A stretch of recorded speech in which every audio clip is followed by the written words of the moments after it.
Kan masalah menjaga atau istiqomah di dalam deres. Dalam satu waktu ini apa pernah dawuh, deres Al-Quran itu seperti hanya manasi motor.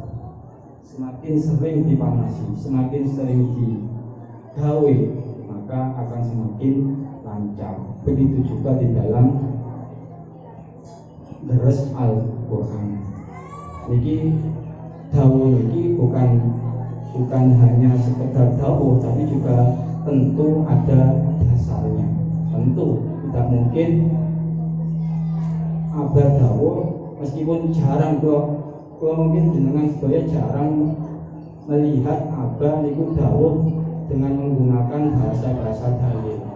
Terus pokoknya di ibarat motor itu sebenarnya juga serapan dari sebuah hadis atau semacamnya. Di sini saya tahu apa tadi masalah mengancam Al-Quran, terus Al-Quran itu sebenarnya juga terdapat di dalam sebuah dawuh hadis, innama masalu sahibil Quran kama masalu sahibil ibil al-mu'allaqah.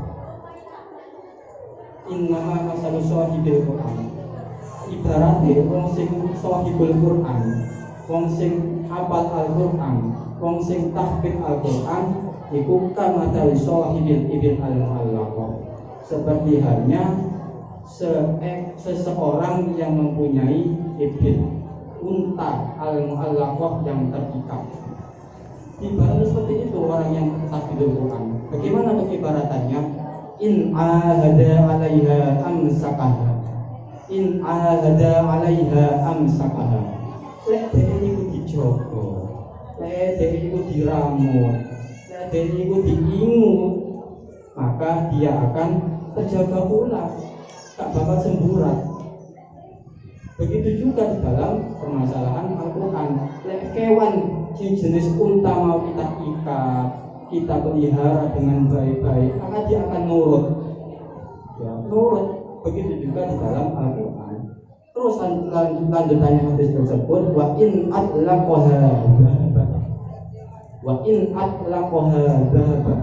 Lek dibarno jelas los. Wis dahabat semburat apalagi. Begitu juga di dalam permasalahan ini ibaratnya seperti tadi ebil. Ebil itu gak diingu, gak dijogo, maka dia akan lepas dengan sendirinya. Tak arep tapi lepas dengan sendirinya karena dia tidak istiqomah di dalam deres. Itu dawuhnya apa yang sering banget, meskipun ya ngapunten di antara putra putrinya Abah memang hanya Neng yang berposisi sebagai hamil Quran, tapi yang lainnya boten hanya Neng Farida yang hamilatul Quran. Yang lainnya mungkin ya sebenarnya diinginkan tapi kehendak rentek hatinya belum dapat. Itu sebenarnya masya Allah. Golin dan apa buat itu. Apa ini pernah nangis masalah putra putri ini boten enten sing rentek masalah habis itu. Kalau eling niku kalau ngerasa dosa tenan to. Soalnya abang niku ibaratnya apa nanti tahu ketika penjember. Nah, apa itu gak mungkin bisa waris siapa pun awakmu. Gak mungkin bisa waris siapa pun. Apa mau bisa mewarisi tanah 30 hektar nang awak nang setiap anake. Maksudnya apa 30 hektar? 30 juz. Apa mau bisa mewarisi itu? Gak bisa mewarisi siapa pun awakmu. Kamu bisa mewarisi tanah 30 hektar. Tapi rentekin kita kira asalkan putra putri, insyaallah. Tunggu mawon putra putri ini tetap diaku di putra putri apa?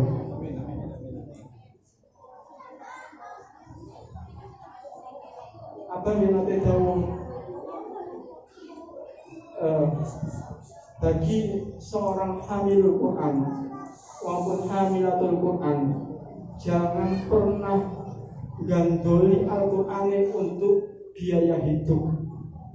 Apa nanti tahu urip-uripan Al-Quran, ojo urip teko Al-Quran. Niku digawe balik-balik. Ojo urip teko Al-Quran, urip-uripan Al-Quran. Jadi tinggi sesuai kali hadis. Ya Allah. Hadis yang kuat, iqra'ul Qur'an wala ta'kulu, iqra'ul Qur'an wala ta'kulu. Wajawan Al-Quran, wajawan Al-Quran, wala ta'kulu. Jangan pernah makan dari hasil Al-Quran.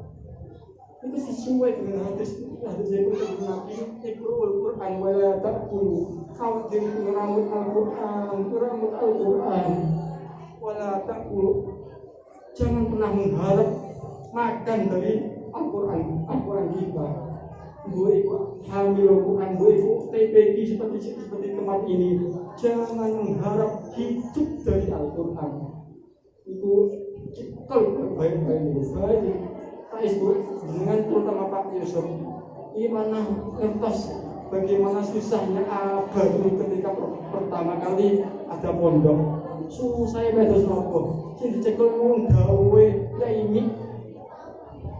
Cekel apa ngomong dawe ya ini ngaji yo iku tok sing cekel ya bro itu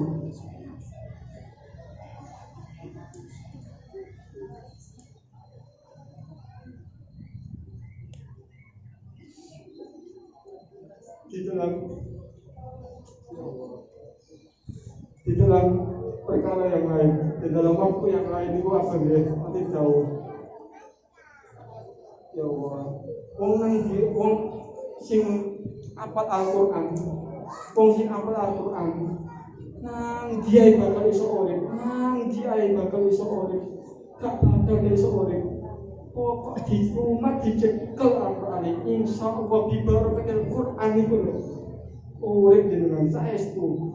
Masalahnya percatus napa mboten kagok terhadap barokah Al-Quran itu. Si masalah kan itu sanes Al-Quran ini. Tapi percaya dan tidaknya kita terhadap barokah Al-Quran. Di dalam di dalam sebuah tafsir dijelaskan masalah ini. Al-Janinu, ini permasalahan orang singkat masih mempertanyakan masalah rizkinya, masih mempertanyakan masalah ketidakpercayaan bahwasanya Allah itu Maha Razzaq. Orang yang tidak percaya bahwasanya Gusti Allah itu maha memberi rizki. Di dalam sebuah hadis itu dijelaskan al-janinu fi batni ummihi la yatlubu wa la yazlu. Al-janinu fi batni ummihi la yatlubu wa la yazlu. Janin fi batni ummihi, yang masih di dalam kandungan ibunya, la yatlubu wa la yazlu wala yaftam. Sing janin sing nang jero weteng ibu itu lho, yo gak golek mangan, yo gak tidak bersedih, tidak merasa cemas terhadap rizkinya. Wa innama ya'ti rizquhu fi batni ummi min dami haidatiha. Tapi kok iso dhewe urip? Bagaimana caranya dia akan golek rezeki? Tapi bagaimana caranya si bayi itu bisa memakan? Oh, dia itu makan dari darah head ibunya. Niki loh, niki bukti bahwasanya kita boleh kaya. Jangan anggap kaya itu tidak boleh loh ya. Saestu. Kalau kaya tidak boleh, maka bagaimana kita bisa bersedekah kepada pondok?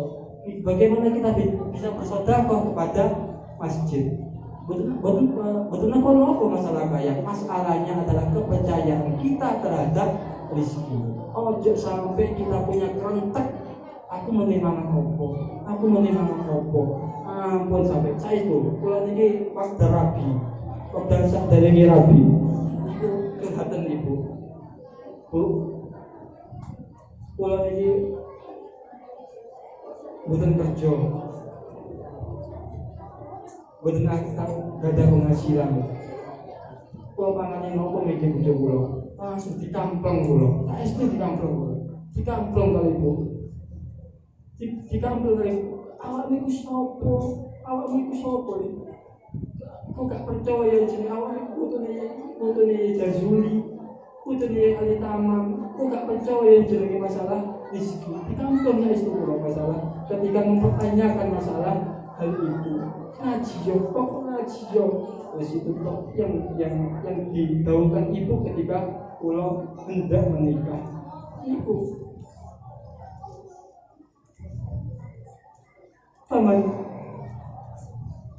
Faman tamala tahidul hamil fa idza waqa ila al-ard istahalla wa astihlaluhu istinkarun di makanihi fa idza qutiat surratuhu hawla Allah rizqahu ila sadyi ummihi. Ketika dia lahir, ketika dia dalam perut, dia itu tidak mencari makan, tidak cemas terhadap rezekinya, tapi dia makan dari hasil darah haid ibunya. Kemudian ketika si janin itu pun lahir tentunya, ia menangis. Bayi itu menangis kenapa? Karena dia itu ingkar terhadap dunia. Ketika bayi nangis itu loh, kenapa kok nangis? Ingkar terhadap dunia. Dia itu mempertanyakan masalah di sini. Aku harus metu kok dunia, aku kok nang dunia ini. Aku kok di sini gaya apa? Kok endi aku? Aku belum bisa kerja, aku belum bisa mengaku, aku belum bisa berangkat. Masih mempertanyakan masalah rezekinya. Padahal dijelaskan di dalam kitab ini juga, padahal rezeki bayi ini sudah pindah dari memakan darah haid ibunya ke bagian yang lebih atas dari perempuan, yaitu lewat payudara, susu. Sudah berpindah, sudah dijamin rezekinya, tapi bayi tersebut masih ingkar. Loh, aku kok mangan opo nang dunia ini? Aku wis nang dunia. Oh, ternyata rezekinya sudah berpindah ke air susu ibunya. Terus beranjak besar, dia mempertanyakan, annali birrizki, endi rizkiku. Malah takut. Bagaimana dia gak ingat apa dengan ketika dia masih bayi, ketika dia itu masih dalam kandungan. Kapan dia merasa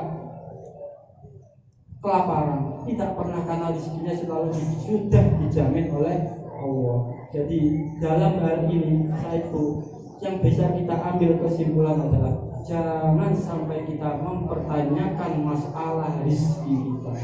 Karena itu rabi-rabio, rezeki dijamin.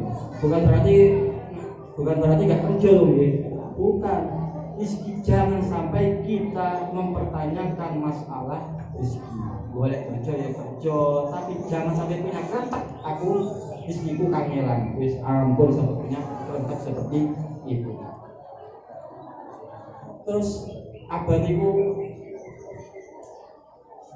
orang yang kalau masuk saksi, orang yang selalu istiqomah.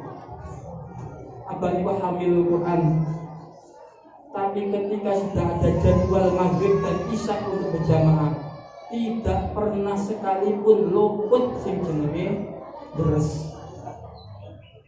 digawe bacaan Quran yang akan dibaca ketika maghrib dan isya itu dideres. Jamnya tetap, waktunya tetap, bangunnya tetap jam segitu. Setengah jam sebelum maghrib, setengah jam sebelum isya deres. Sampai kapan? Sampai budal ke masjid. Niku kula saksine. Abah niku seorang istiqomah meskipun hamilul Quran, tapi krono yakin dengan dawuh Kyai Jazuli. Kyai Jazuli niku termasuk ngapunten, Kyai Jazuli ini termasuk wong sing ya Allah tidak memperkenankan santrinya untuk mengaji kitab kalau belum balah, belum mutolaah. Kyai Jazuli selalu meskipun ketika membalah kitab, niku selalu sebelumnya adalah mutolaah. Niku sing dicekeli Abah. Meskipun aku apal koyo opo, lek aku gak deres, maka itu mau muncul bakalan. Makanya itu pentingnya deres.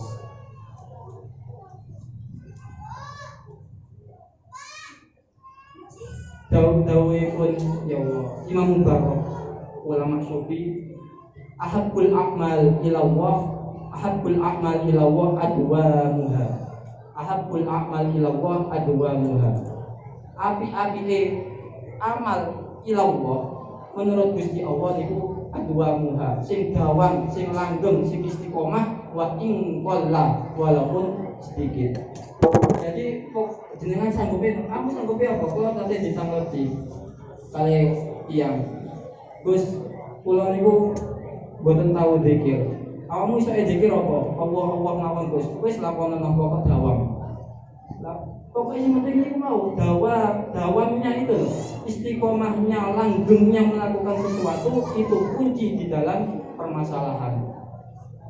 Saya itu Kyai Muhammad Jazuli ini mungkin nanti tahu. Ketika saya punya permasalahan di pondok, terkenal gablek. Aku tanya apa sing paling gablek niku kula. Nah itu ropak sing siji-sijine putra sing rokokan ya cuma aku. Dikandani kanan mlebu kiri. Nah itu. Tapi kalau sing kula cek napa?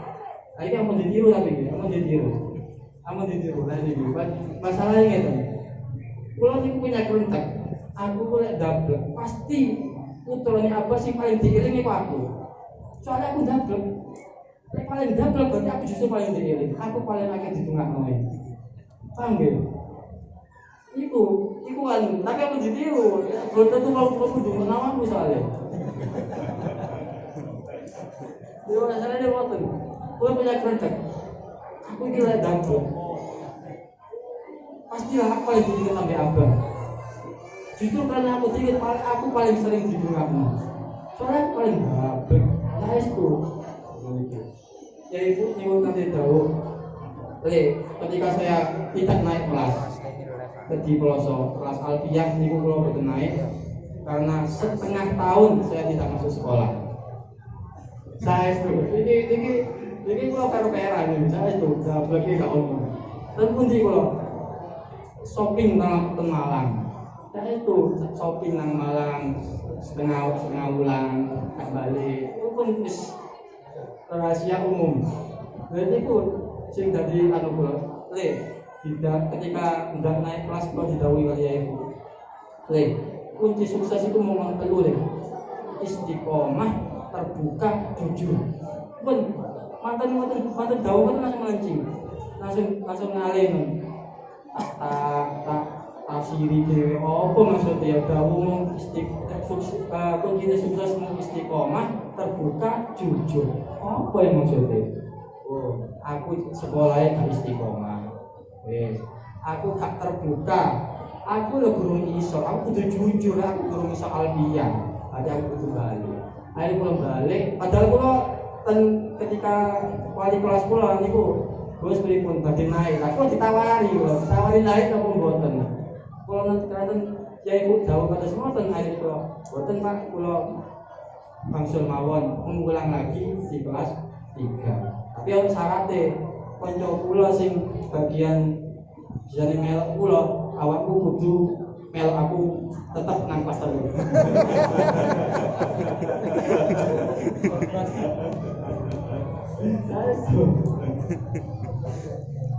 Ya Allah.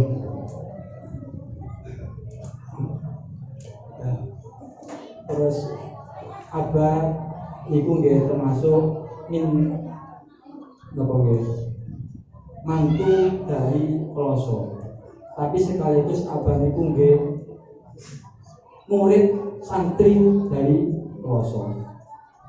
Ketika selama kula sudah berakal ya, dalam arti sudah bisa berpikir, kula mboten nate ningali abah niku memposisikan dirinya sebagai mantu. Mboten nate. Abah selalu memposisikan sebagai santri.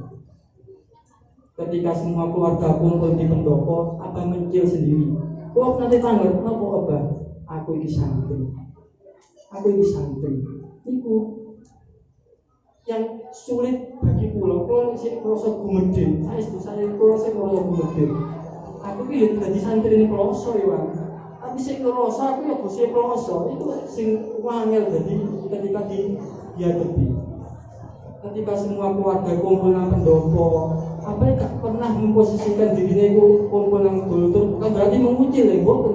Karena memposisikan diri aku ini santri, gak pantas kumpul nang Gusti. Niku sing apa? Dawuh tentang apa ya, apa kok malah muncul dewe, malah kok apa jenenge kan gumbul dan lain-lain. Ini tuh mau ya natakno sandale iku, natakno sandale taisku, natakno sandale Gusti kloso. Saya mesti lintene kodam ibu lah cara ngene. Saya itu ono ada aku junjung tinggi masalah adab.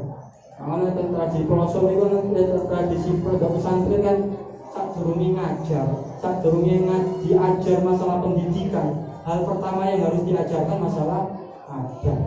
Saya itu masalah adab. Iya caranya melaku. Ini bukan berarti yai pengen ditakdimi, bukan. Tapi bagaimana mengajarkan seorang santri untuk mengenal masalah adab. Ini soal benar-benar dilakukan kali apa? Bukan dawuh dan tidak dilakukan, bukan. Saya itu dilakukan masalah hal itu.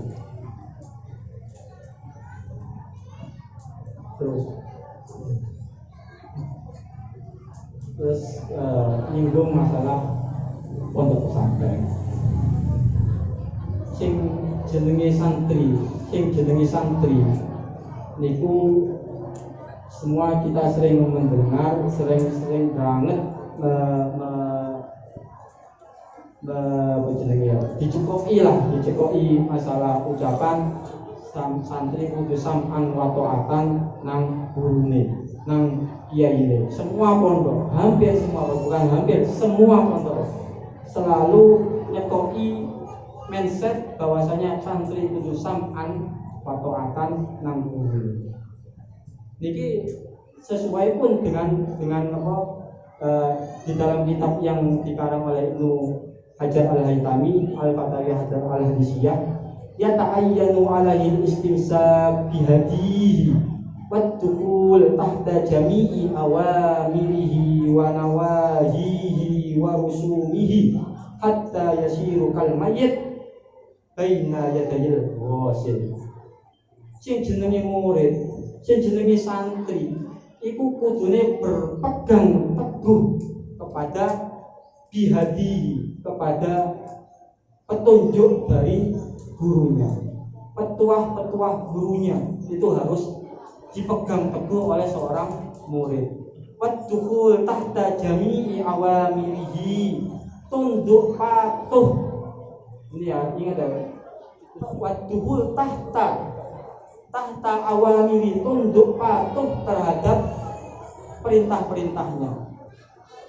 Makanya di dalam penggunaan kata waddukhul tahta awamirihi itu mengindikasikan satu hal yang kita perlu cerna.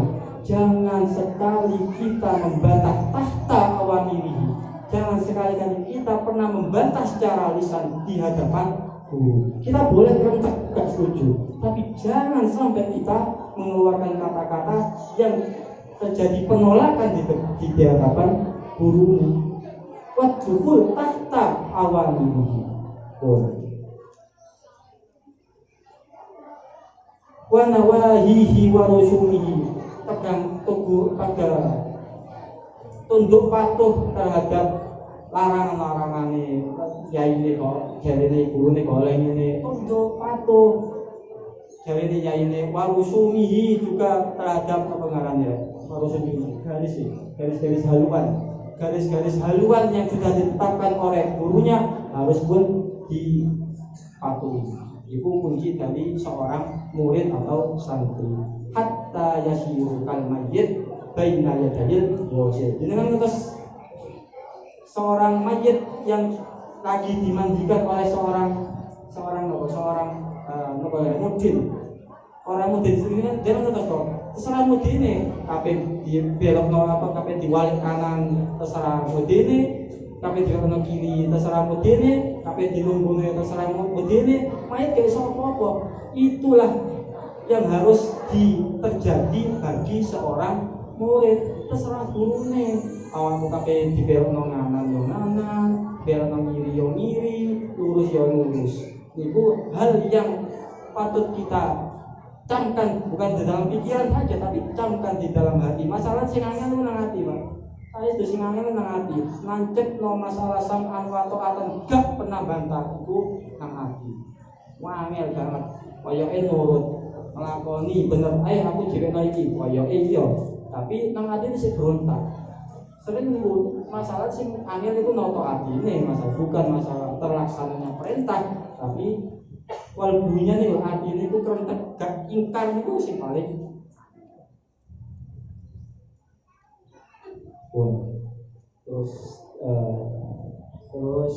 di itu di apa namanya Imam Ibnu Hajar Al-Haytami. Terus ya Allah ya Yasin Asy'ari pun dinate dawuh di dalam kitab Adabul Alim wal Muta'allim, man la ya'taqidu jalalata syaikhihi la yaflah. Wong sing gak ngakoni, gak meyakini, tidak mengiktikoti jalalata syaikhihi, keagungan dari gurunya, kemuliaan dari gurunya, la yaflah, maka dia tidak akan bahagia. Kata-katanya la yaflah. Jadi gak paham ada ilmu dorek kemasukanlah tanggal Pak Dasir, Cak Mamat. Faedahe nopo? Ketika ilmu dorek kemasukan lah. Nanti tanya saja loh. Ini bukan ya. Faedahnya apa? Ilmu dorek kemasukan lah. Tanya Pak Dasir, Cak Mamat ini kok. Kalau lebar kalau dijelaskan di sini. Terus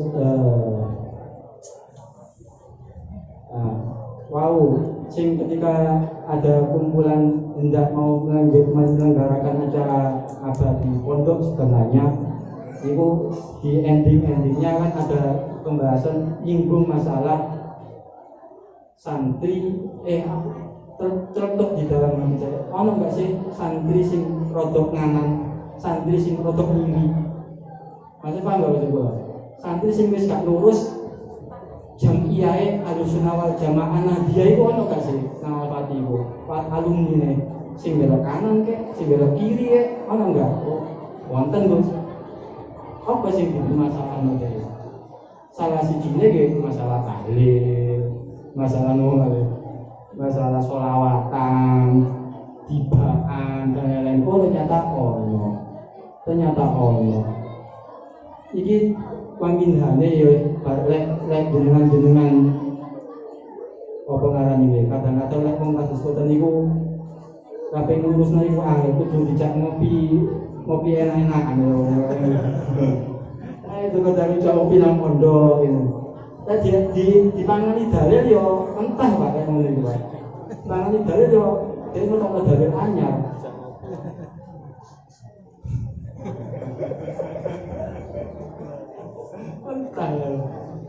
Gak usah disebut orangnya toh, penting ada alumni Al-Fatih sing belok kanan belok kiri itu ada. Karena itu berarti salah satu PR dari pondok adalah kalau saya ingin masuk ke situ perlu diketahui satu-satunya lembaga pendidikan di Indonesia yang akidahnya itu masih Ahlussunnah wal Jamaah satu-satunya satu-satunya yang masih akidah Ahlussunnah wal Jamaah hanya pondok pesantren. Lainnya apa? Ngaku Ahlussunnah. Satu-satunya sing Ahlussunnah wal Jamaah di Indonesia hanya pondok pesantren. Lek jenengan iki sebagai alumni duwe putra, duwe putri, kok gak mondokno anake, naudzubillah. Akidah khawatir. Wong nang pondok ae sik khawatir apa maneh gak mondok. Niku lho. Gak mondok lho, sik ana khawatir ketika berkecimpung di masyarakat. Akidah kaya apa? Gak mondok. Ki malah. Apa maneh saiki kan kuliah-kuliah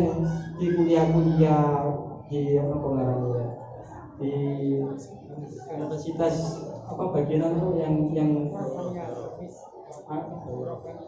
ya karis kerohanian dan lain-lain, bagian-bagian itu hanya tampilan luarnya yang islami tapi jerone itu wis busuk, kan wis dudu asli kan. Makanya itu kita kan sering kepanan masalah apa jenenge percaya dengan tampilan tapi masalah casing toh. Kita itu hanya percaya masalah casing. Casingnya itu Habib, casingnya itu kiai, casingnya itu ustaz. Hanya melihat masalah casing. Kok tak percaya kalau tampilan kok ini tuh sopo aku ini. Nah itu pemane senang pasar. Nah itu jangan melihat masalah casing. Begitu juga yang ahli mengeluarkan dalil hadis-hadis itu saja dipercaya. Jangan ayo tebak-tebakan. Enten mboten kiai sing ngumbar hadis. Kiai ngumbar hadis, titik hadis. Ono intisari hadisnya yang dikeluarkan, yaitu kitabnya. Anu kitabe nanti, kitabe toko nanti, itu intisari hadis. Ojo telan-telan entah toko hadis, tapi tak menyerap dari intisari hadisnya. Berarti tak ada orang sing paling jauh nonton hadis, saja percaya. Saya itu, soalnya gak mempelajari intisarinya dulu. Sopo deh, tak pasiran toko di mau hadis mau. Itu pegangan sing perlu dipegang oleh santri. Ya.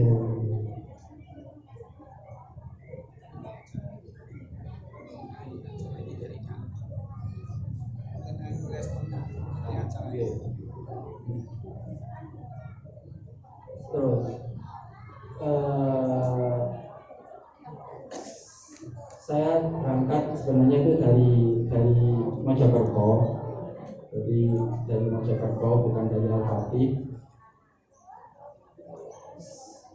1 jam yang lalu, baru dia 1 jam setengah yang lalu nih gua di telepon kalian ibu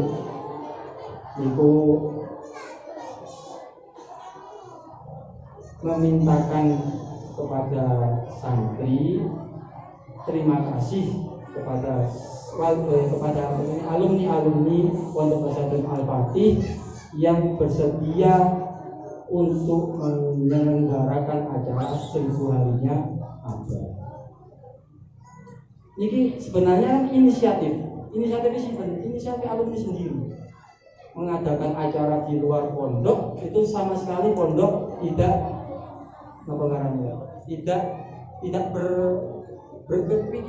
kepikiran mengadakan acara di luar pondok, tapi karena ada inisiatif dan berizin kepada ibu, izin kepada putra-putranya ibu, oh nggih saya.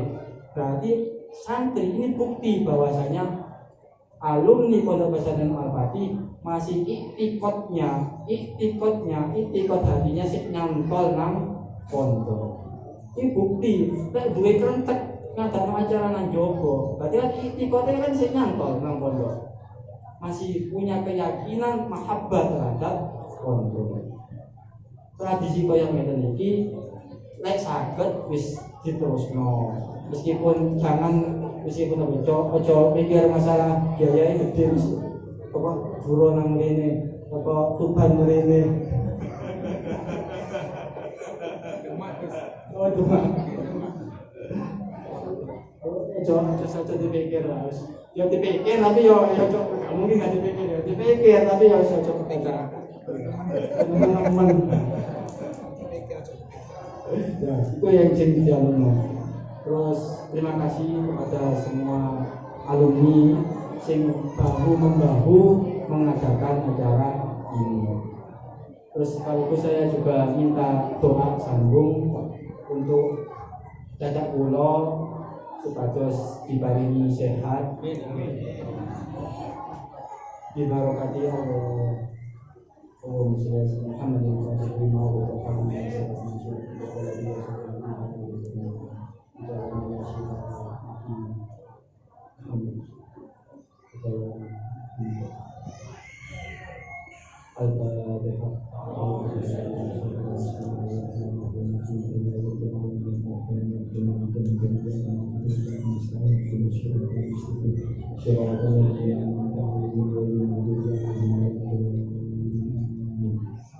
terakhir kalau di ruang itu kecil itu mau ada sedikit ini termasuk masalah wabah-wabah ini.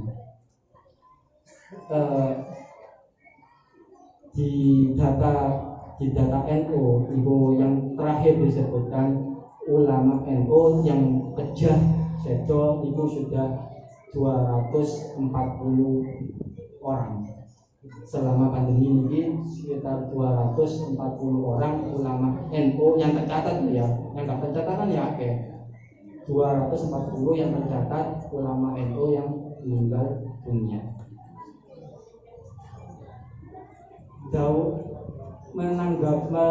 Menanggapi masalah-masalah seperti ini itu jangan sampai kita jangan sering banget ada ucapan-ucapan mautul ulama mautul alam ini benar, tapi jangan pesimis. Jangan menelan mentah-mentah mautul ulama mautul alam itu langsung berarti ini alami hancur. Ampun. Justru itu jadi pelecut kita, pelecut santri-santri Al-Fatih terutama. Ayo mondokno anak, ayo jadi seperti mendekati ulama-ulama sing gak iku mau. Iki tugas awak dhewe pasrah gono dadi ulama akhirnya sing dadi ulama kok Sugihno dan lain-lain iku akhirnya. Ono sing mondok soalnya. Ono sing mondok. Perkara itu siapa yang salah? Kita sendiri yang salah. Tidak mau memondokkan putra putrinya. Ini salah ya terlalu salah awak dewe, bukan salahnya mereka, tapi salahnya kita yang gak kretek untuk memondokno anak.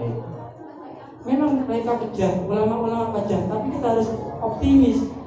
Aku kudu mondokno anakku ben carane nus dalam tanda kutip alami awet.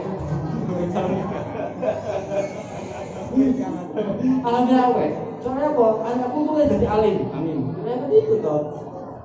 Harus optimis gitu, jangan pesimis malah. Jangan pesimis masalah hal itu lah. Kali ini berarti buyar kali ini. Yes, aku tak dodolan, aku tak pikir kok ayo. Nah, Pak. Mungkin cukup semuanya apa yang saya sampaikan. Sekali lagi terima kasih kepada semua alumni baik putra maupun putri yang berkenan hadir di majelis niki, dan juga bagi semua alumni yang bahu-membahu dalam mengadakan acara niki. Assalamualaikum warahmatullahi wabarakatuh.